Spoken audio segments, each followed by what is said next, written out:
Во среда Скопје ќе биде домаќин на уникатен музички настан насловен Мајска сесија, кој ќе се одржи на платото пред Универзитетот Свети Кирил и Методи, во организација на Europe House по повод Денот на Европа. Овој настан ќе го претвори просторот во музичка временска машина, каде старите познати македонски хитови ќе добијат ново руво преку изведбите на младите музички таленти.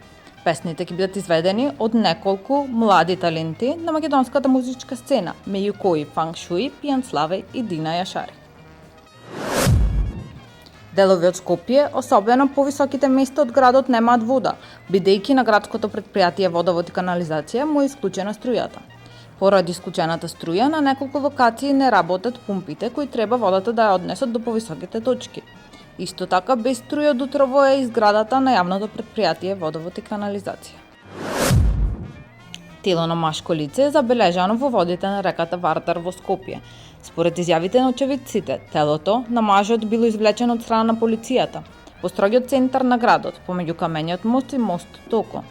Неговиот идентитет засега е непознат за полицијата. Извршен е увид, а по наредба на обвинител телото е дадено на обдукција. Во СВР Тетово било пријавено дека на автопатот Скопје-Тетово, поточно кај мостот на реката Вардар, во Тетовското Желино, товарно возило Волво со српски национални ознаки, управувано од 65 годишник од Република Србија, излетало од патот.